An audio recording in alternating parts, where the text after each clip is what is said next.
యేసు నాగటి మీద చేయి పెట్టి వెనుకతట్టు చూచు వాడెవడునూ దేవుని రాజ్యమునకు పాత్రుడు కాడని వానితో చెప్పెను. లోకసువార్త 9 అధ్యాయము 62 ప్రైజ్ జీసస్. ఈరోజు నవంబర్ 10 మండే. Good morning. పరలోకనేసిన సంఘబిడ్డలందరికీ, ఆత్మీయులందరికీ కృపాక్షేమములు సమృద్ధిగా కలుగునుగాక. ఆమేన్.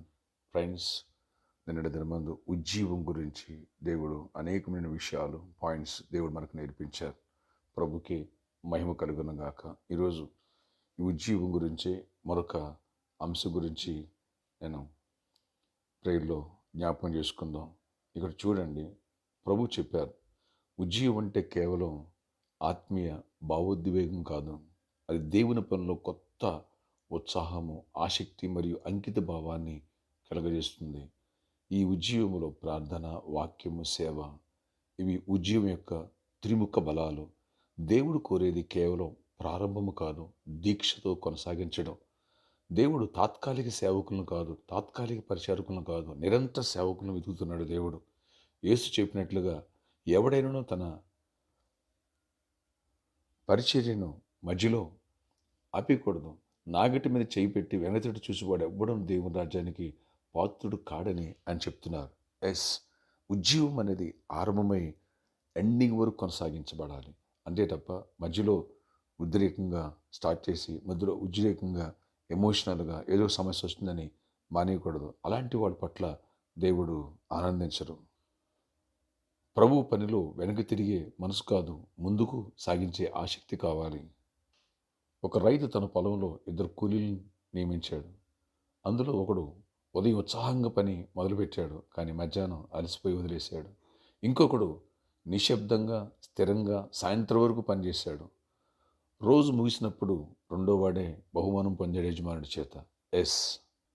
దేవుడు మన ప్రారంభాన్ని కాదు, మన ముగింపు వరకు ఉన్న నిబద్ధతను చూస్తాడు. అందుకని ప్రభు పనిలో మనము ఆసక్తి కలిగి ఉండాలి. దేవుని పట్ల ప్రేమతో చేసే కర్తవ్య భావం మనలో ఉండాలి. అందుకని రోమా 12:11 అంటాడు, ఆసక్తి విషయంలో మాంజులు కాక ఆత్మందు తీవ్రత గలవారే ప్రభువుని సేవించుడి. ప్రభుకే మహిమ కలుగునుగాక. ప్రభు పనిలో ఆసక్తి గలవాడు తన స్వార్థాన్ని పక్కన పెడతాడు, తన సమయాన్ని దేవునికి అర్పిస్తాడు, తన ప్రతిభను దేవుని కోసం ఉపయోగిస్తాడు. ఉదాహరణకు నెహెమ్యా తన ప్రజల కోసం ఏడ్చాడు, ఉపవాసం ఉండి ప్రార్థన చేశాడు, మోకరించి ప్రభువుని అడిగాడు. అంతటితో ప్రార్థనతో ఆగిపోలేదు, ప్రభు పనిలో కష్టపడ్డాడు. తన శత్రువులు విమర్శించినా అతను సమాధానం ఇచ్చాడు. నేను గొప్ప పని చేస్తున్నాను కాబట్టి దాన్ని విడిచిపెట్టి మీరు రమ్మన్న చోట రాలేనని చెప్పేసి 52 రోజులు దీవారాత్రములు ప్రభు పనిలో అడుగులు ముందుకు వేసి పడిపోయిన ప్రాకారాలని నిలబెట్టి వాటికి దూరబంధాలు ఇవన్నీ పెట్టేశాడు. ప్రభుకే మహిమ కలుగునుగాక. ఆమేన్. దేవుని పనిలో ఉన్న వ్యక్తి ప్రతిబంధకాలని భయపడ్డు, ఏ భయానికి చోటివ్వడు, ధైర్యంగా ముందుకు కొనసాగింపడతాడు. అందుకని ఆసక్తితో ప్రభు పని చేద్దాం. ఉజ్జీవం అనేది ముందుకు నడిపిస్తుంది. ఎక్కడ ఉజ్జీవంలో మనం చలారిపోవద్దు. ప్రే అండ్ వాక్యాన్ని ధ్యానించు. అలాగే నీ సాక్ష్యాన్ని కాపాడుకో, విశ్వాసం బలపడు, గొప్ప కార్యాలను చూడకూడదు. గొప్ప ఉజ్జీవం నీ పైకి వచ్చునుగాక. ఆశ్చర్యకరుడా నాయనా, ఈ వర్తమానాల ద్వారా మా జీవితాలు గొప్ప ఉజ్జీవం దయచేయండి. ఎక్కడ ఉజ్జీవం చలారిపోకూడదు.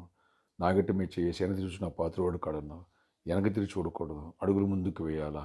అయ్యా, నీ రాజ్య పరిచర్య విషయంలో రాజ్య భారం గల అడుగులు ముందుకు వేయాలా. ఎవరు ఆయన జాబులు ఇవ్వండి, జాబ్స్ ఇవ్వండి, ఎవరు సమాధానం విడిపోయిన కుటుంబాలు కట్టండి, నశించిపోయి ఆత్మ భారం కలిగి జీవించే కృపను మాకు దయచేయండి. మా దేశాన్ని రక్షణ, మా పాలకుల అధికారులని రక్షించండి, ప్రతి ప్రజలను రక్షించండి, దీవెనతో నింపండి, సమాధానం దయచేయండి, విడిపోయిన కుటుంబాలు కట్టండి. అయ్యా రక్షణ ఇవ్వండి, రక్షణ రాకడికి సిద్ధపరచండి.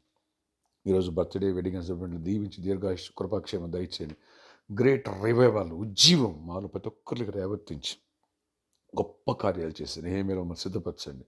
నాయనా, కార్యదీక్ష గల అడుగు ముందుకు వేయాలా, నిన్ను మహింపరిచే బిడ్డలుగా ఉండాలా, మా జీవితాంతం ఉజ్జీవంతో నింపబడి ఉండాలి. ఉద్రేకమాలను తీసేసి కృపనివ్వండి. నజరేయుడైన యేసు నామములో ప్రార్థిస్తున్నాను తండ్రి. ఆమేన్. Wish you happy birthday to you. Wish you happy anniversary. ఈ రోజంతటి దేవుని సన్నిధి కృపా కాపుదలు మనపై ఉండునుగాక.